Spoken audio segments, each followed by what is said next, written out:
Zakat, wakaf, infak dan sedekah merupakan pilar ekonomi syariah yang sering dianggap sebagai bentuk bantuan sosial semata. Padahal zakat, wakaf, infak dan sedekah bisa menjadi kunci potensi pengembangan dan pemberdayaan ekonomi umat apabila dioptimalkan dan dikelola dengan baik. Aimatul Azizah memulai penyuluhan di bidang pemberdayaan ekonomi dengan bersama-sama mensosialisasikan dan membangun Badan Wakaf Wali Songo, dan ia mengambil tema wakaf daripada zakat. Wakaf dimaksudkan agar masyarakat lebih mudah menerima keberadaan gerakan ini, karena wakaf bersifat sunnah sedangkan zakat bersifat wajib. Ia mengenalkan tentang wakaf uang dan infak, lalu memberikan kotak wakaf dan infak di setiap warung. Wakaf uang kemudian dikelola secara produktif dengan cara melakukan kegiatan usaha jual beli air mineral, WNU. Hasil dari penjualan tersebut kemudian dikolaborasikan dengan dana infak kemudian disalurkan kepada warga yang berhak menerimanya. Konsep kegiatan usaha jual beli air mineral meluas dan diterapkan oleh kecamatan-kecamatan yang ada di Kabupaten Pesawaran. Ia juga melakukan pengembangan produktivitas wakaf uang dengan pemberdayaan ternak kambing, dan telah menghasilkan 2 ekor kambing sebagai langkah awal konsep usaha ternak kambing.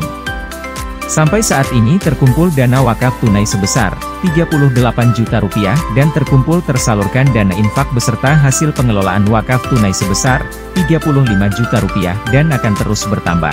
Selain melakukan pemberdayaan melalui wakaf tunai, ia juga melakukan pendampingan terhadap unit pengumpul zakat, UPZ.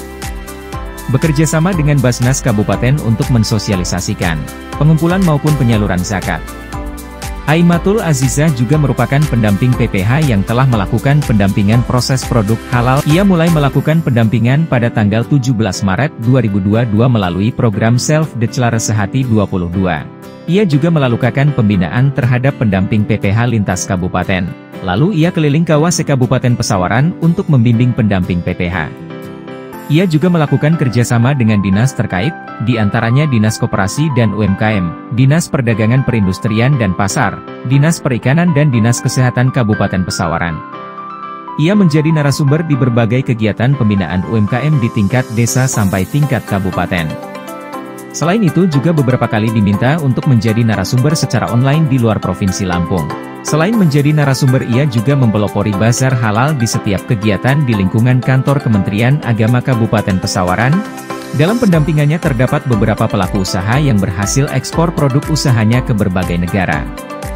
Ia mendapatkan penghargaan sebagai pendamping PPH terbaik I pada Sehati tahap 1 tingkat Provinsi Lampung tahun 2022. Dan penghargaan sebagai pendamping PPH terbaik I oleh Kepala Kantor Kementerian Agama Kabupaten Pesawaran. Ia juga mendapatkan penghargaan Satya Lencana Aditya Karya Mahatva Yodha Madya sebagai tokoh inspiratif pendampingan pelaku usaha UMKM dalam peran serta pembinaan Karang Taruna wilayah Provinsi Lampung yang diberikan langsung oleh Gubernur Lampung. Pada akhir tahun 2023 ia kembali meraih penghargaan sebagai pendamping PPH inspiratif tingkat nasional BPJPH Kemenak RI. Menyampaikan terima kasih kepada Saudari Aimatul Azizah, STH Penyuluh Agama Islam Kementerian Agama. Saya Dendi Ramadona, Bupati Kabupaten Pesawaran, mendukung kepada Saudari Aimatul Azizah STH dalam ajang pemilihan Penyuluh Agama Islam Award tahun 2024 tingkat Provinsi Lampung di kategori pemberdayaan ekonomi umat. Sukses selalu untuk Aimatul Azizah. Salam.